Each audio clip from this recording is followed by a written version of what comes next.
ಬಿಯರ್ನ ಬಾಟ್ಲಿಗಳು, ಆಲ್ಕೋಹಾಲ್ನ ಬಾಟ್ಲಿಗಳು ಹಾಕಲಿಕ್ಕೆ ಈ ಜಾಗ ಆಗಬೇಕು. ಹಾಗೆಯೇ ಕೋಳಿಯ ವೇಸ್ಟೇಜ್ ಹಾಕಲಿಕ್ಕೆ ಈ ಜಾಗ ಆಗಬೇಕು. ಕಸಗಳನ್ನು ಹಾಕಲಿಕ್ಕೆ ಈ ಜಾಗ ಆಗಬೇಕು. ಎಲ್ಲದಕ್ಕೂ ಪೆರ್ನಾಜೆ ಪೆರ್ನಾಜೆ ಪೆರ್ನಾಜೆ ಪೆರ್ನಾಜೆ. ಇಲ್ಲಿ ಕೋಳಿಯ ತ್ಯಾಜ್ಯವನ್ನು ಹಾಕಿದ್ದಾರೆ. ನಾನು ಪೆರ್ನಾಜೆಯಲ್ಲಿ ಇದ್ದೇನೆ ಸ್ನೇಹಿತರೆ. ಇದು ನಮ್ಮ ಪೆರ್ನಾಜೆ ಬಸ್ ಸ್ಟ್ಯಾಂಡ್. ಇಲ್ಲಿ ಕೋಳಿಗಳನ್ನು ರಾಶಿ ಹಾಕಿದ್ದಾರೆ ಸ್ನೇಹಿತರೆ. ಆಚೆ ಹೋದರೆ ಪುತ್ತೂರು, ಈಚೆ ಹೋದರೆ ಸುಳ್ಯ. ಇಲ್ಲಿ ಹೊಸ ಶಾಲೆಯೊಂದು ಪ್ರಾರಂಭವಾಗಿದೆ ಸ್ನೇಹಿತರೆ, ಸ್ವರೂಪ ಶಿಕ್ಷಣ ಸಂಸ್ಥೆ. ನನ್ನ ಹೈಸ್ಕೂಲ್ ಜೀವನ ನಡೆಸಿದಂಥ ಶಾಲೆ. ಒಂದು ವಾರದಲ್ಲಿ ಆ ವೇಸ್ಟೇಜ್ ಇಲ್ಲಿವರೆಗೆ ಬರ್ಬೋದು. ಹಾಕಿ ಹಾಕಿ ಹಾಕಿ ಇಲ್ಲಿವರೆಗೆ ಬರ್ಬೋದು.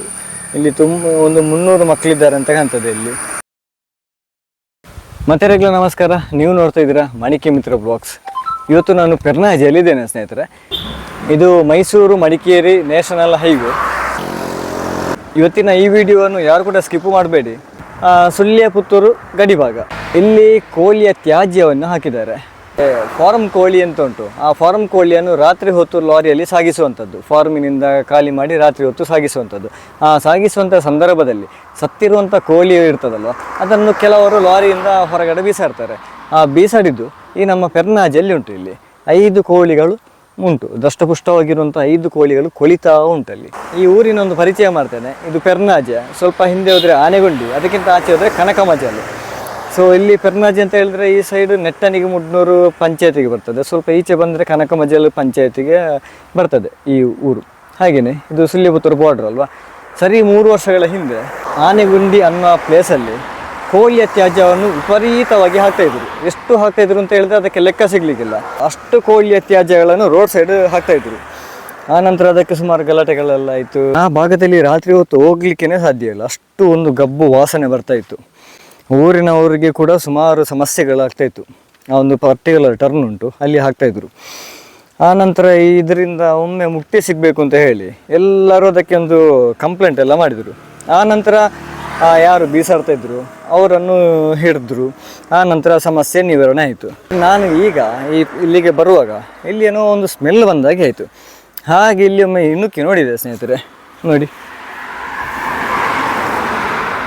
ಎಷ್ಟು ಕೋಳಿ ಉಂಟು. 1 2 ನನಗೆ ವಾಂತಿ ಬರ್ತಾ ಉಂಟು. ನನಗೆ ವಾಂತಿ ಬರ್ತಾ ಉಂಟು ಸ್ನೇಹಿತರೆ. ನನಗೆ ನೋಡಲಿಕ್ಕೆ ಆಗುವುದಿಲ್ಲ. ದೂರದಿಂದ ತೋರಿಸ್ತೇನೆ. 5 ಕೋಳಿಗಳುಂಟು. ಇದು ನಿನ್ನೆ ಹಾಕಿದಾಗಿರ್ಬೋದು. ಲೈಟಾಗಿ ಕೊಳಿಯಲಿಕ್ಕೆ ಸ್ಟಾರ್ಟ್ ಆಗ್ತಾ ಉಂಟು. ಇಲ್ಲಿ ಕೋಳಿಯ ಸುಯಿಗಳು ಕೂಡ ಉಂಟು. ಹೀಗೆ ಆದರೆ ಹೇಗೆ? ಒಮ್ಮೆಲ್ಲ ಕಂಪ್ಲೀಟಾಗಿ ನಿಂತಿದ್ದಂಥ ಸಮಸ್ಯೆ ಮತ್ತೆ ಪುನಃ ಪ್ರಾರಂಭವಾಯಿತು. ಈ ಮನುಷ್ಯರಿಗೆ ಹೇಗೆ ಹೇಳುವುದು? ಹೇಗೆ ಹೇಳಿದರೂ ಕೂಡ ಬುದ್ಧಿ ಬರುವುದಿಲ್ಲ. ಕೋಳಿ ಫಾರ್ಮ್ ಮಾಡುವುದು ತಪ್ಪಲ್ಲ, ಕೋಳಿಗಳನ್ನು ಸಾಗಿಸುವುದು ತಪ್ಪಲ್ಲ. ಆದರೆ ಸತ್ತಿರುವಂಥ ಕೋಳಿಗಳನ್ನು ಅಲ್ಲಿ ಡಿಸ್ಪೋಸ್ ಮಾಡ್ಬೋದಲ್ಲ. ಡಿಸ್ಪೋಸ್ ಮಾಡಲಿಕ್ಕೆ ಏನಾದರೂ ಬೇರೆ ವ್ಯವಸ್ಥೆಗಳಿರ್ಬೋದಲ್ವ. ಒಂದು ಕೋಳಿ ಫಾರ್ಮಲ್ಲಿ ಅವರು ತಗೊಳ್ತಾರಲ್ವ, ಅಲ್ಲಿ ಡಿಸ್ಪೋಸ್ ಮಾಡ್ಬೋದು. ಅಥವಾ ಎಲ್ಲಿ ಸಾಗಿಸ್ತಾರೆ ಅಲ್ಲಿ ಡಿಸ್ಪೋಸ್ ಮಾಡ್ಬೋದು. ಈ ಥರ ಮಾರ್ಗದ ಬದಿಯಲ್ಲಿ ಹಾಕಿದರೆ ಊರಿನವರಿಗೆಲ್ಲ ಸಮಸ್ಯೆ. ಇದು ಮೈಸೂರು ಮಂಗಳೂರು ನ್ಯಾಷನಲ್ ಹೈವೇ. 1 ನಿಮಿಷಕ್ಕೆ ಎಷ್ಟು ವೆಹಿಕಲ್ ಹೋಗ್ತಾ ಉಂಟು ಇಲ್ಲಿ.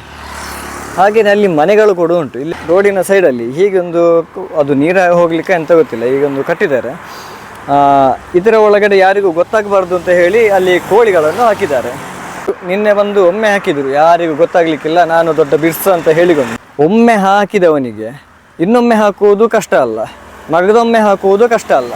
ಇವತ್ತು 5 ಹಾಕಿದವ ನಾಳೆ 10 ಆಗ್ತಾನೆ, 15 ದಿನ ಬಿಟ್ಟು ಪುನಃ 20 ಆಗ್ತಾನೆ. ಇದು ಈ ಕಣ್ಣಿ ಎಂತ ಉಂಟು. ಈಗ ಮಳೆ ಬಂದು ಬೊಳ್ಳ ಹೋಗ್ತದೆ, ಎಲ್ಲ ಆಗ್ತದೆ. ಅಲ್ಲಿಂದ ಫುಲ್ಲು ಕಂಟಿನ್ಯೂ ಆಗಿ ಹಾಕ್ತಾ ಹೋಗ್ತಾರೆ. ಕಂಟಿನ್ಯೂ ಆಗಿ ಪುನಃ ಹಾಕ್ತಾ ಹೋಗ್ತಾರೆ. ಇದು ನಿಜ. ಇಲ್ಲಿ ಜೋರು ಮಳೆ ಬಂದರೆ ಕೂಡ ಇದು ಬೊಳ್ಳಕ್ಕೆ ಹೋಗುವುದಿಲ್ಲ. ಯಾಕೆ ಅಂತ ಹೇಳ್ತೇನೆ, ಯಾರು ಕುಡಿಯುವವ ಇದ್ದಾನೆ ಅವನಿಗಿಂತ ಜಾಸ್ತಿ ಯಾರು ಕುಡಿಯುವುದಿಲ್ಲ ಅವನಿಗೆ ಈ ಆಲ್ಕೋಹಾಲ್ ಕಂಪೆನಿ ಯಾವುದೆಲ್ಲ ಉಂಟು ಅಂತ ಅವನಿಗೆ ಗೊತ್ತಾಗ್ತದೆ. ಯಾಕೆ ಅಂತ ಹೇಳಿದ್ರೆ ಇಲ್ಲಿ ನೋಡುವ ಸ್ನೇಹಿತರೆ, ಎಷ್ಟು ವೆರೈಟಿಗಳು ಉಂಟು ಇಲ್ಲಿ. ಬಾಟ್ಲಿ ರಾಶಿ ಉಂಟು. ದೊಡ್ಡ ಲಾರಿಯಲ್ಲಿ ಫುಲ್ ಆದಿತ್ತು ಅಷ್ಟು ಡ್ರಿಂಕ್ಸ್ ಬಾಟ್ಲಿ ಉಂಟು. ಇಲ್ಲಿ ಆಲ್ಕೋಹಾಲ್ನ ಬಾಟ್ಲಿಗಳು ಉಂಟು. ಇಲ್ಲಿ ಟಿನ್ ಉಂಟು, ಅಲ್ಲಿ ಒಂದು ಬಾಟ್ಲಿ ಉಂಟು. ಹಾಗೆಯೇ ಇಲ್ಲಿ ಲೆಕ್ಕ ಇಲ್ಲದಷ್ಟು ಪ್ಲಾಸ್ಟಿಕ್ ಉಂಟು. ತೋರಿಸ್ತೇನೆ. ಇಲ್ಲಿ ಮಾತ್ರ ಅಲ್ಲ, ಇಲ್ಲಿಂದ ಒಂದು 100 ಮೀಟರ್ ಪೆರ್ನಾಜೆ ಶಾಲೆಯವರೆಗೆ ನಾನೀಗ ತೋರಿಸ್ತೇನೆ. ಹಾಗೆಯೇ ಇಲ್ಲಿ ಪ್ಲಾಸ್ಟಿಕ್ ಕ್ಯಾನ್ಗಳುಂಟು. ಇದು ಹೇಳೋದು ಬೇಡ, ಇದು ಕೋಳಿ. ಅದು ನೋಡೋದು ಭಾರಿ ಕಷ್ಟ ಆಗಿದೆ. ಅದನ್ನು ಪಾಪ ಅದನ್ನು ರೋಡ್ ಸೈಡ್ ಬೀಸಾಡಿದ್ದಾರೆ. ಫಾರ್ಮಲ್ಲಿ ಅವರಿಗೆ ವ್ಯವಸ್ಥೆ ಇಲ್ಲಂತೆ, ಅದನ್ನು ಡಿಸ್ಪೋಸ್ ಮಾಡಲಿಕ್ಕೆ ಬೇರೆ ವ್ಯವಸ್ಥೆ ಇಲ್ಲಂತೆ. ಹಾಗೆ ಸ್ಪ್ರೇ ಜೇನ್ ಎಲ್ಲ ಎಷ್ಟು ಕೂಡ ಉಂಟು ಇಲ್ಲಿ. ಇಲ್ಲಿ ಇನ್ನು ಲೋಡು ಗಟ್ಟಲೆ ಶುರು ಆಗ್ತದೆ. ಅಲ್ಲಿ ಒಂದು ಬೇರೆನೇ ಬಾಟ್ಲಿ. ಇಲ್ಲಿ ಒಂದೊಂದು ಪ್ಲಾಸ್ಟಿಕ್ ಚೀಲದಲ್ಲಿ 10 ಕ್ಯಾನುಗಳುಂಟು. ಎಷ್ಟು ಬೇಕು? ಇದರಲ್ಲಿಂದ ಎಷ್ಟು ಬಾಟ್ಲಿಗಳು ಉಂಟು. ಒಂದು ಚೀಲದಲ್ಲಿ ಒಂದು 10 ಬಾಟ್ಲಿ ಉಂಟು ಅಂತ ಟಿನ್ನುಗಳು ಎಷ್ಟು ಉಂಟು. ಕುಪ್ಪಿಯ ಬಾಟ್ಲಿಗಳು ಅದು ಬೇರೆನೇ ಉಂಟು. ಮಳೆ ಬಂದು ಗಿಡಗಳೆಲ್ಲ ಬಂದಿದೆ, ಆದ್ದರಿಂದ ಅಷ್ಟು ಗೊತ್ತಾಗ್ತಾ ಇಲ್ಲ. ಈಗ ಅವರಿಗೆ ಗೊತ್ತಾಗ್ಬೋದು ಅಂತ ಕಾಣ್ತದೆ. ಅವರೆಂಥದ್ದು ನೀರು ಮುಖ ತೊಳಿಲಿಕ್ಕೆ ಆಚೆ ನಿಂತರು, ದುರ್ವಾಸನೆ ಬರ್ತದೆ. ಕಾರಲ್ಲಿ ಫ್ಯಾಮಿಲಿ ಇರ್ತಾರೆ, ಅವರಿಗೆ ಏಜ್ ಆಗಿದೆ. ಏಜ್ ಆದವರು ಕೂಡ ತುಂಬ ಜನ ಇರ್ತಾರೆ. ಆ ಗಬ್ಬು ವಾಸನಕ್ಕೆ ಅಲ್ಲೇ ತಲೆ ತಿರುಗಿ ಬೀಳ್ಬಹುದು. ಅದೇ ಇವತ್ತು ನಿಂತಿದ್ದಾರಲ್ವ, ಅವರು ನಾಳೆ ನಿಂತರೆ ಖಂಡಿತ ಅಲ್ಲಿ ತಲೆ ತಿರುಗಿ ಬೀಳ್ತಾರೆ. ಇದು ಕನಕಮಜಲ್ ಪಂಚಾಯತ್ ವ್ಯಾಪ್ತಿಗೆ ಬರ್ತದ ಅಂತ ಕಾಣ್ತದೆ. ಕರೆಕ್ಟಾಗಿ ಗೊತ್ತಿಲ್ಲ. ಇದಕ್ಕೆ ಸಂಬಂಧಪಟ್ಟವರು ಆದಷ್ಟು ಬೇಗ ಇದಕ್ಕೆಂದು ವ್ಯವಸ್ಥೆ ಮಾಡಿದರೆ ಒಳ್ಳೆಯದು. ಇದರಿಂದ ಸಾಂಕ್ರಾಮಿಕ ರೋಗಗಳು ಕೂಡ ಜಾಸ್ತಿ ಬರ್ತದೆ. ನಾಳೆ ಆಗುವಾಗ ಅದು ಕೊಳಿಲಿಕ್ಕೆ ಸ್ಟಾರ್ಟ್ ಆಗ್ತದೆ. ಆಗ ಊರಲ್ಲಿ ನಾಯಿಗಳನ್ನು ಬಿಟ್ಟಿರ್ತಾರೆ. ಆ ನಾಯಿಗಳು ಬಂದು ಅದಕ್ಕೆ ಬಾಯಿ ಹಾಕ್ತದೆ. ಅದರಲ್ಲಿ ಇದ್ದಂಥ ಬ್ಯಾಕ್ಟೀರಿಯಾಗಳು, ಅದರಲ್ಲಿದ್ದಂಥ ಸಮಸ್ಯೆಗಳು, ಸತ್ತಿರುವಂಥ ಕೋಳಿಗೆ ಏನಾದರೂ ಸಮಸ್ಯೆ ಇದ್ದರೆ ನಾಯಿಗೆ ಅಟ್ಯಾಕ್ ಆಗ್ತದೆ. ಆ ನಾಯಿಯನ್ನು ಯಾರು ಸಾಕ್ತಾ ಇದ್ದಾರೆ ಮನೆಯಲ್ಲಿ, ಅವರಿಗೂ ಕೂಡ ಸಮಸ್ಯೆಗಳು ಬರ್ತದೆ. ಆ ಮನೆಯಲ್ಲಿ ಸಣ್ಣ ಮಕ್ಕಳಿದ್ರೆ ಎಲ್ಲರಿಗೂ ಸಮಸ್ಯೆ ಮೇಲೆ ಸಮಸ್ಯೆನೇ. ಯಾರು ಆ್ಯಕ್ಷನ್ ತಗೊಳ್ತಾರೆ ಗೊತ್ತಿಲ್ಲ. ಇದಕ್ಕೆ ಯಾರು ಸಂಬಂಧಪಟ್ಟವರು, ಪಂಚಾಯತ್ ಸಂಬಂಧಪಟ್ಟವರ, ಇದಕ್ಕೆ ಒಂದು ವ್ಯವಸ್ಥೆ ಮಾಡಿ, ಆದಷ್ಟು ಬೇಗ ಇದಕ್ಕೆ ವ್ಯವಸ್ಥೆ ಮಾಡಿ. ಅಥವಾ ಈ ಪ್ರದೇಶದಲ್ಲಿ CC ಕ್ಯಾಮರಾಗಳನ್ನು ಅಳವಡಿಸಿ. ಯಾಕೆಂತ ಹೇಳಿದರೆ ವ್ಯವಸ್ಥೆ ಮಾಡಿ ಅಂತ ಹೇಳೋದು, ರಾತ್ರಿ ಹೊತ್ತು ಅವರು ಬಂದು ಬೀಸಾಡ್ತಾರೆ. ರಾತ್ರಿ ಹೊತ್ತು ಯಾರಿಗೂ ಕೂಡ ಇಲ್ಲಿ ಬಂದು ಕೂತ್ಕೊಳ್ಳಿಕ್ಕೆ ಆಗೋದಿಲ್ಲಲ್ಲ. ಆದ್ದರಿಂದ ಒಂದು CC ಕ್ಯಾಮರಾಗಳನ್ನು ಇಲ್ಲಿ ಫಿಕ್ಸ್ ಮಾಡಿ ದಯವಿಟ್ಟು.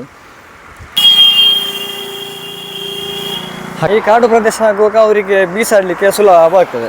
ಇದರ ಬಗ್ಗೆ ತಿಳಿದವರೇ ಅದಕ್ಕೆ ಒಂದು ವ್ಯವಸ್ಥೆ ಮಾಡಬೇಕಷ್ಟು.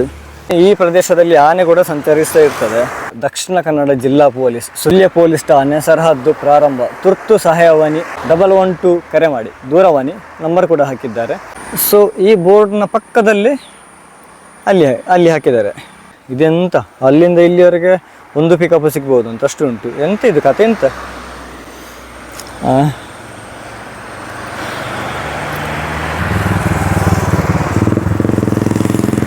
ಇದಕ್ಕೊಂದು ಆದಷ್ಟು ಬೇಗ ಒಂದು ಕ್ರಮಗಳನ್ನು ಕೈಗೊಂಡ್ರೆ ಒಳ್ಳೆಯದಿತ್ತು.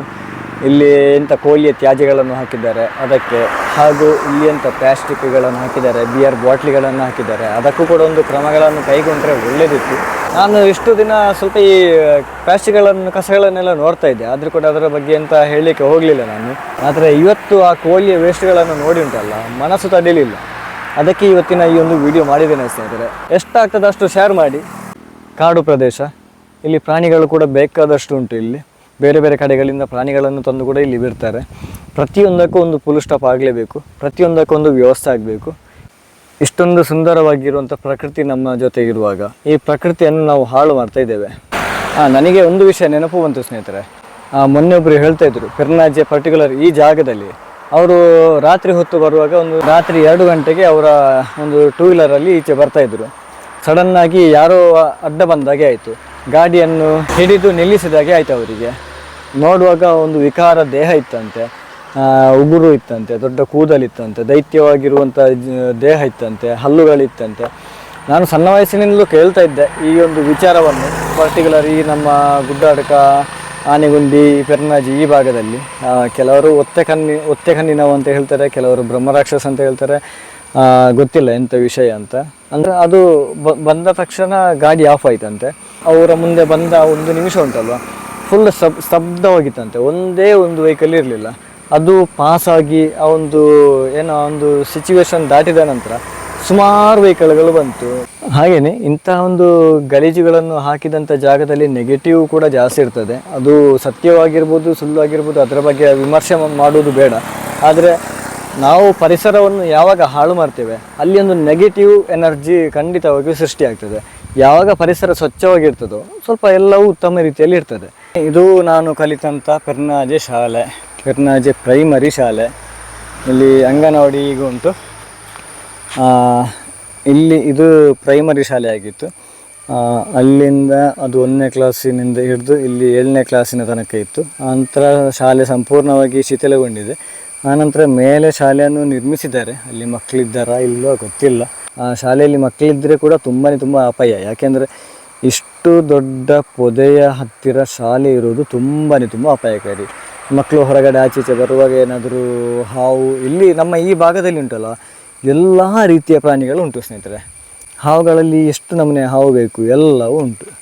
ಆನೆ, ಚಿರತೆ ಇರುವಂಥ ಊರಿದು. ಅದಕ್ಕೆ ಸೊಲ್ಯೂಷನ್ ಕೊಡಲಿಕ್ಕೆ ನನ್ನಿಂದ ಸಾಧ್ಯ ಇಲ್ಲ, ವಿಡಿಯೋದಲ್ಲಿ ಹೇಳ್ಬೋದು, ಹೇಳಿದ್ದೇನೆ ಅಷ್ಟೇ. ನಿಮ್ಮ ಅನಿಸಿಕೆಗಳನ್ನು ಕೂಡ ಕಮೆಂಟ್ ಮೂಲಕ ತಿಳಿಸಿ ಸ್ನೇಹಿತರೆ. ಮುಂದಿನ ಇನ್ನೊಂದು ಹೊಸ ವಿಡಿಯೋದ ಜೊತೆ ಮತ್ತೆ ಭೇಟಿಯಾಗುವ.